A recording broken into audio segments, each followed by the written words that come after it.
Hello नमस्कार दोस्तों, स्वागत है आपका सिविल्स एजुकेशन में। आज डे 3 में यूपी पीसीएस आरओ 2016 का जीएस का पेपर करेंगे, सामान्य अध्ययन का पेपर करेंगे। आइए शुरू करते हैं। पहले प्रश्न में मैचिंग करानी है। देखिए, the Indian war of independence, ये बीडी सावरकर साहब की किताब है, ये सही मैच है। The sepoy mutiny and revolt of 1857, R C. Majumdar, सही मैच है।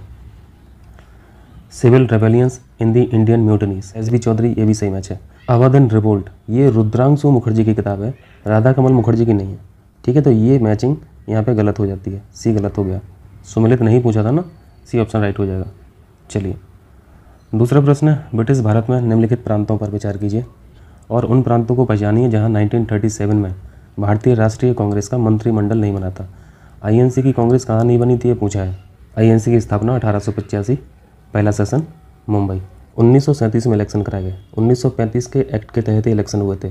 कांग्रेस ने 6 प्रांतों में अपनी सरकार बनाई, मद्रास, बिहार, उड़ीसा, मध्य प्रांत, संयुक्त प्रांत और मुंबई। 2 राज्य ऐसे थे जहाँ पे कांग्रेस की सरकार नहीं थी, बंगाल में और पंजाब में। तो यहाँ पे 3 और 4 रिजेक्ट कर दीजिए। तो यहाँ पे यही पूछा है कि मंत्रिमंडल कहाँ नहीं बना था, तो 3 और 4 हो जाएगा आंसर, बी ऑप्शन राइट हो जाएगा।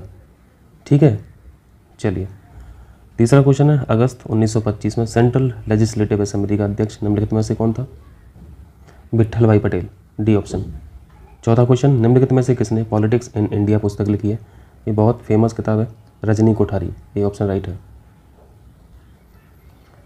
नेक्स्ट देखिए, निम्नलिखित संस्थाओं पर विचार कीजिए। बंग भाषा प्रकाशिका सभा, ये 1836 में इसकी स्थापना हुई थी। और लैंड होल्डर सोसाइटी, ये 1838 की संस्था है। बंगाल ब्रिटिश इंडिया सोसाइटी, ये 1843 में इसकी स्थापना हुई। और इंडियन लीग की 1875। तो यहाँ पे मैचिंग करा दीजिए। तो यहाँ पे क्रोनोलॉजी लाइन से लगी हुई है, 1 2 3 4 हो जाएगा। आइए नेक्स्ट कीजिए। छठवां क्वेश्चन है, निम्नलिखित में से कौन एक भारतीय संविधान के अंतर्गत आपात की उद्घोषणा का आधार नहीं हो सकता? इमरजेंसी का प्रोविज़न कहाँ कहाँ पे है? आर्टिकल 352, आर्टिकल 356 और आर्टिकल 360। 352 नेशनल इमरजेंसी, 356 राष्ट्रपति शासन, 360 में वित्तीय आपातकाल, फाइनेंशियल इमरजेंसी। फाइनेंशियल इमरजेंसी अभी तक कभी नहीं आई।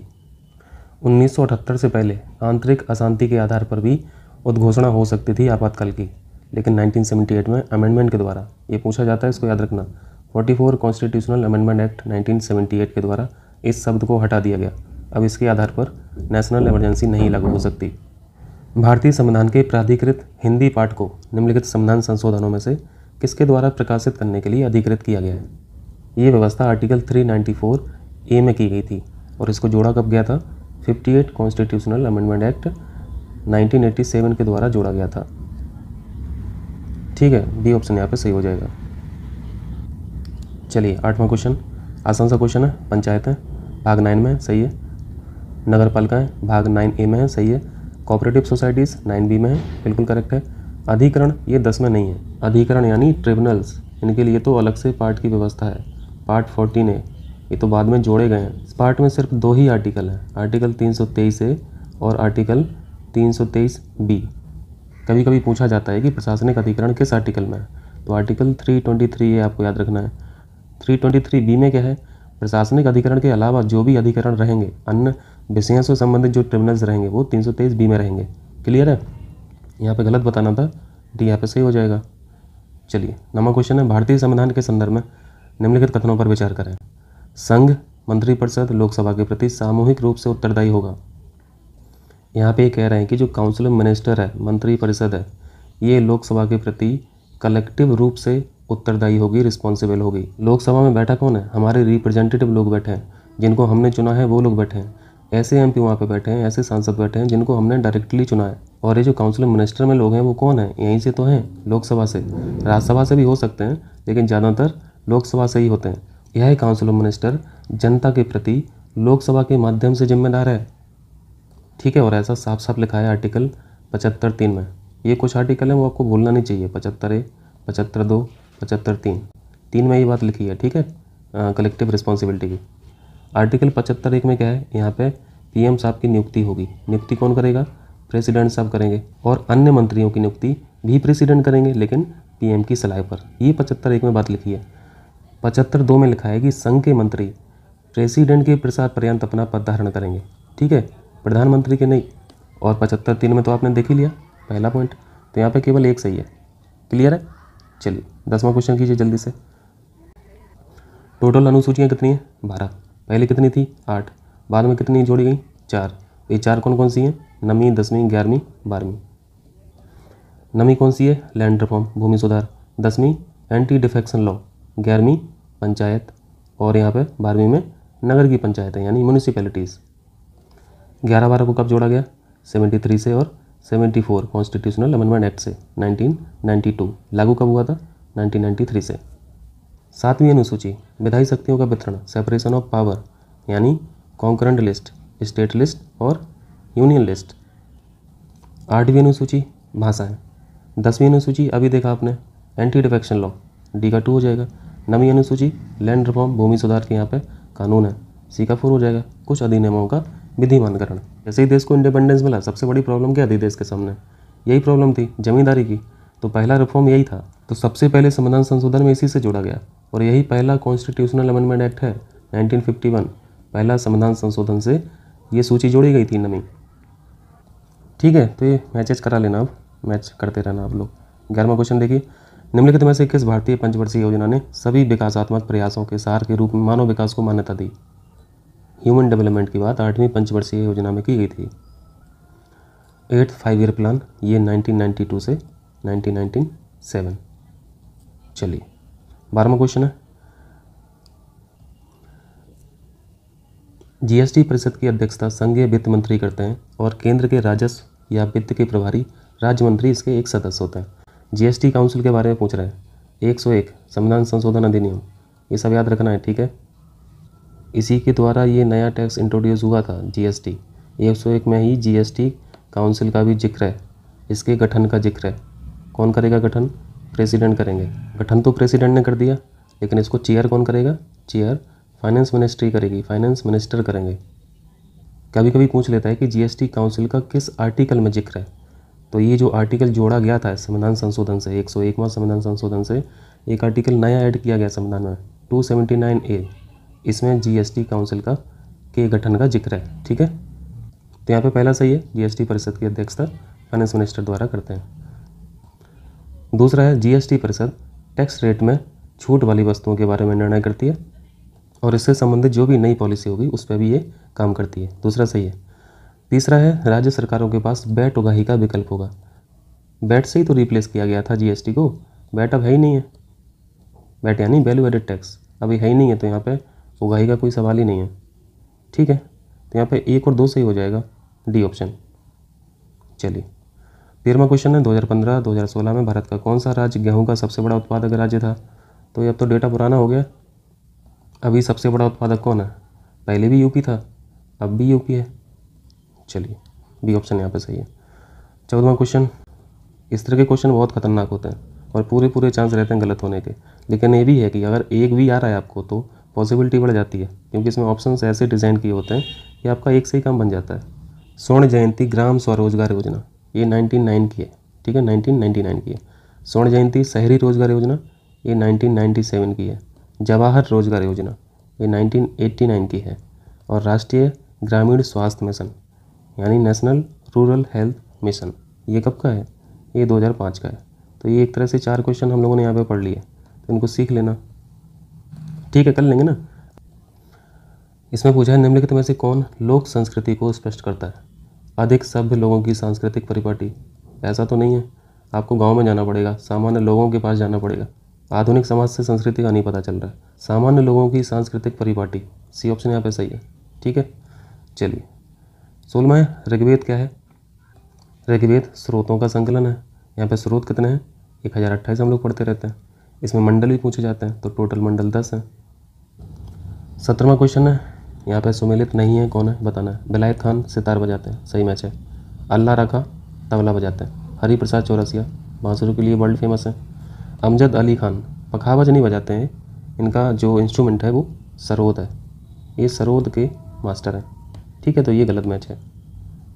चलिए 18वां केसीसी के बारे में पूछा है। किसान क्रेडिट कार्ड योजना के संबंध में बताना है। इसको कितनी बार अलग से पूछा है यूपीपीसीएस ने?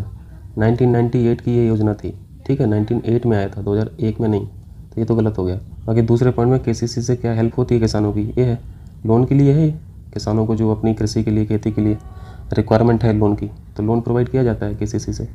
तो यहाँ पे सही है, सेकंड पॉइंट सही है। चलिए 19वां है, भारत में फसलों की बुवाई के अंतर्गत शुद्ध क्षेत्रफल कितना है? ये लगभग 14.5 करोड़ है। ठीक है, तो यहाँ पर सबसे नज़दीक आंसर सी हो जाएगा। 20, निम्नलिखित में से किस कण का व्यास 0.002 मिलीमीटर से कम होता है? ये ऑप्शन यहाँ पे सही है। ठीक है, चलिए 21 देखिए। 21 में नाबार्ड स्थापना वर्ष सही लिखा है, बिल्कुल करेक्ट है, 1982 में स्थापना हुई थी, ये ऑप्शन सही है। दूसरा यह केवल कृषि के लिए साख की सुविधा, साख यानी लोन, साख की सुविधा प्रदान करता है, तो ऐसा तो नहीं है, कृषि के लिए तो करता ही करता है, साथ में रूरल डेवलपमेंट के लिए भी ये काम करता है, ग्रामीण विकास के लिए। तो यहाँ पे दूसरा गलत हो जाएगा। चलिए ये ऑप्शन सही है। 22 है करनाल बंट, इस पर एक अलग से सेपरेट वीडियो कर लेंगे, ठीक है, क्योंकि यूपी पीसीएस आरओ को बड़ा प्यार है इन सब क्वेश्चन से, रोक जरूर देता है। ये गेहूं की फसल में होता है, ठीक है, ये फंगस बेस्ड डिसीज होती है। चलिए 23 देखिए। 23 में यहाँ पे पादप पोषक तत्व और उनके कार्य से मिलाना है। नाइट्रोजन यानी नाइट्रोजन, नाइट्रोजन के बिना तो कुछ होगा ही नहीं भाई, नाइट्रोजन से वृद्धि विकास, बिल्कुल सही है। फास्फोरस ये जड़ के विकास में हेल्प करता है, ये भी सही मैच है। पोटेशियम स्टोमेटा के खुलने का एवं बंद होने का नियंत्रण, ये भी सही है। बोरोन इसमें डिसीज से लड़ने की क्षमता आती है प्लांट्स में, रजिस्टिव पावर जनरेट होती है, तो यहाँ पे ये भी सही है।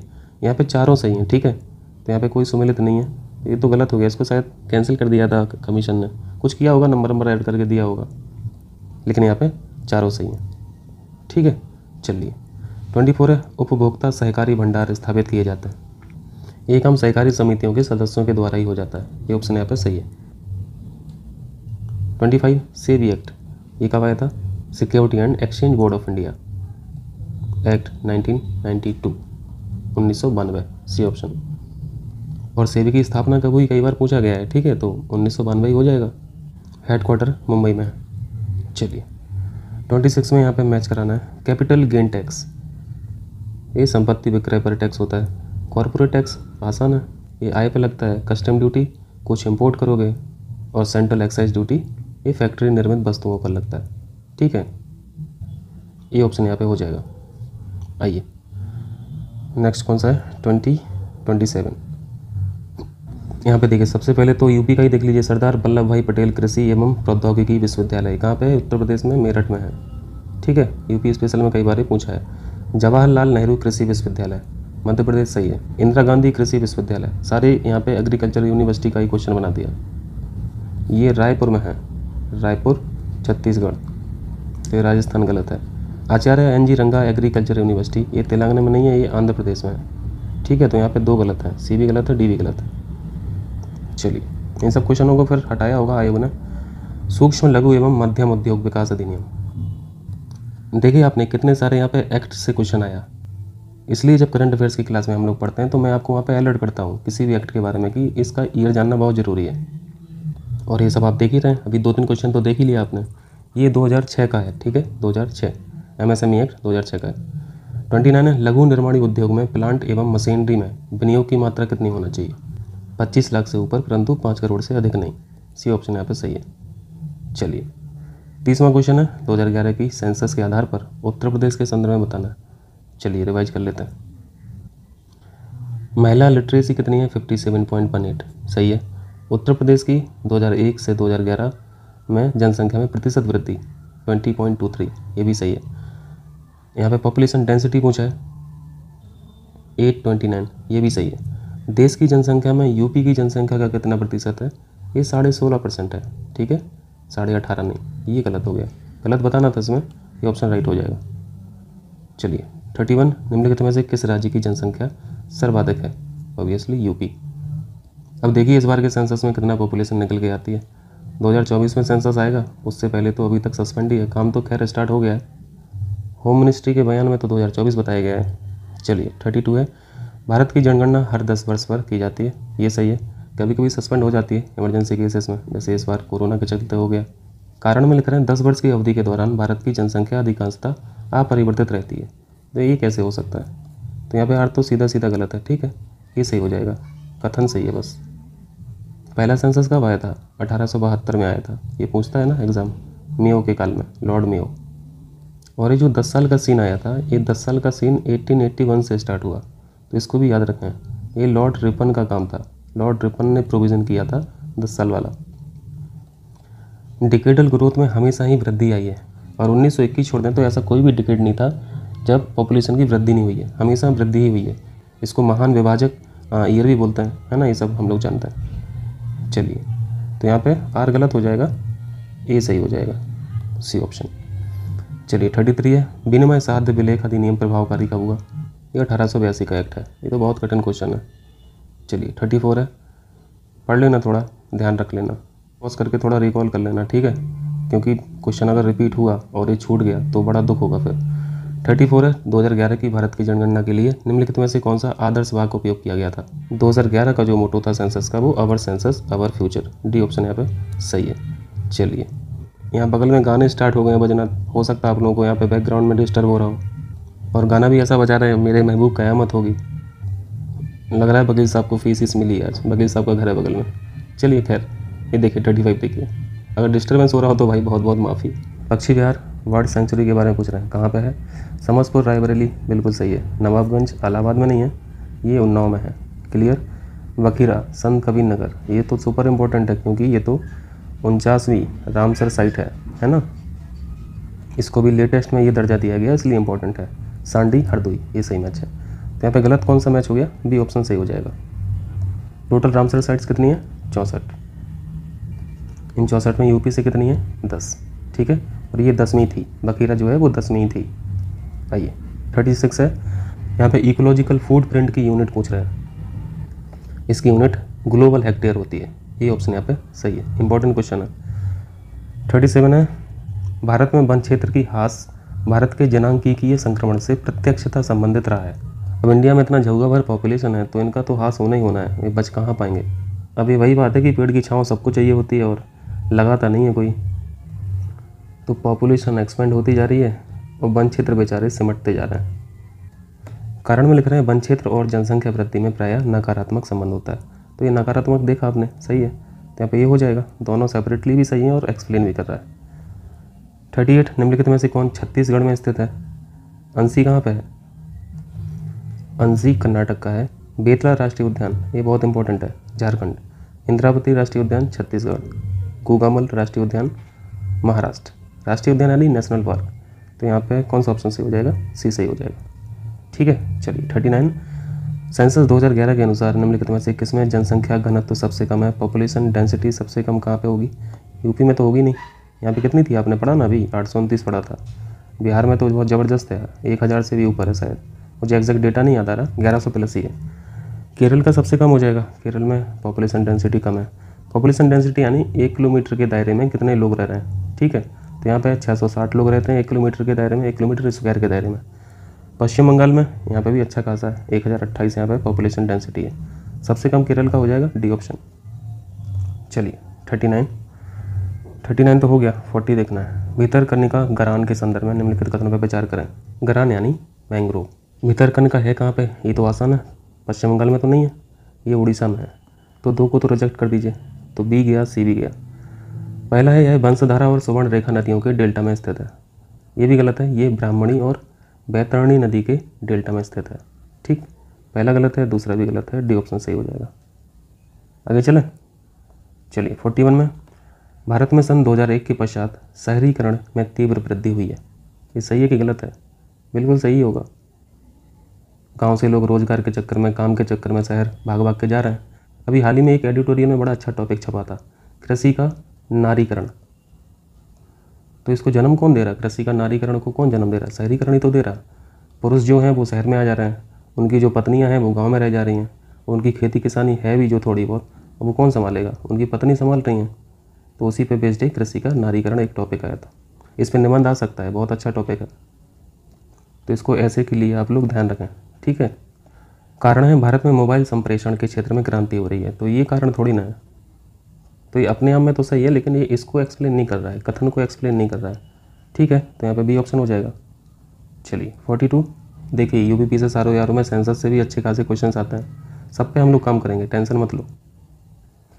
नगरीकरण का क्रम बताना है, अवरोही क्रम बताना है, यानी घटते हुए क्रम में।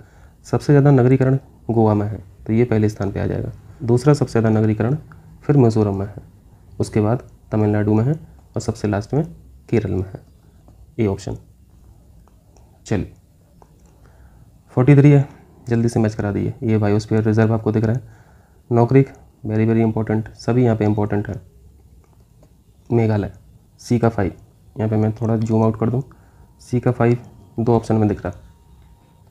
सिंपलीपाल ये उड़ीसा का है, ए का 4 हो जाएगा, ए का 4, डी ऑप्शन यहाँ पे राइट हो गया। 2 से हमारा काम बन गया।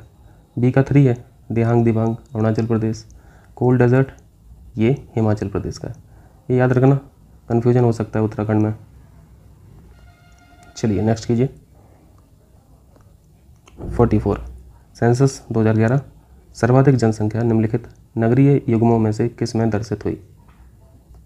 सबसे पहले है मुंबई। मुंबई की पॉपुलेशन है 18.4 करोड़, ठीक है। और दूसरा है दिल्ली, दिल्ली का है 16.3 करोड़, तो ये डी ऑप्शन सही हो जाएगा। बेंगलोर का बहुत कम है, 8.4 करोड़ है, और कोलकाता का 14.1, ये इतना हो जाएगा, ठीक है। चलिए 45 भारत की पॉपुलेशन विश्व की पॉपुलेशन से कितना है, 17.5% पढ़ते हो ना, कितना पढ़ते हैं जल्दी से बताइए। 17.5% पढ़ते हैं। यहाँ पे कोई एग्जैक्ट दिया नहीं है, सबसे नज़दीक वाला लगा दीजिए। और कभी कभी एरिया भी पूछ लेता है। भारत का क्षेत्रफल दुनिया के क्षेत्रफल का 2.4% है, और भारत का क्षेत्रफल कितना है, लगभग 33 लाख स्क्वायर किलोमीटर। ये फैक्ट याद रखा करो, ठीक है, काम आता है। चलिए 46, ये 46 पुराना हो गया, इसको स्किप कर दीजिए। ये भी पुराना है, इसको हटाइए, ये भी हटाइए। 49 है, ये भी पुराना क्वेश्चन है, हटा दीजिए। लेकिन इसमें जो खिलाड़ी हैं वो देख लेते हैं किस खेल से संबंधित है, खेल भी तो पूछ लेता है ना। Devendra Jhajharia very very important, इनको तो राष्ट्रीय खेल सम्मान भी मिल गया है ना इस बार, देखा होगा आपने, राष्ट्रीय खेल रत्न, इसका नाम बदल गया है, इस रत्न का, इस खेल अवार्ड का नाम बदल गया है। नाम बताएंगे क्या है। हॉकी के जादूगर कौन है, मेजर ध्यानचंद खेल रत्न अवार्ड हो गया इसका नाम अब। देवेंद्र झांझरिया ये डिस्कस थ्रो फेंकते हैं, डिस्कस थ्रो यानी भाला फेंकते हैं, भाला फेंक के खिलाड़ी हैं। और ये मरियप्पन थंगावेलु, ये भी न्यूज़ में रहती हैं, ये हाई जंपर है, ऊंची कूंद, हाई जंपर। दीपा कर्माकर ये इंडियन जिम्नास्ट है, और परवेज रसूल ये इंडियन क्रिकेटर है, ठीक है, हो जाएगा, ठीक है भैया। तो इतना रिवाइज कीजिए आप लोग, कल इसको पूरा करेंगे। कल एक्चुअली संडे है, ऑफिस भी बंद है, तो कल समय मिल जाएगा रिकॉर्ड करने का। बहुत बहुत शुक्रिया आप लोगों का।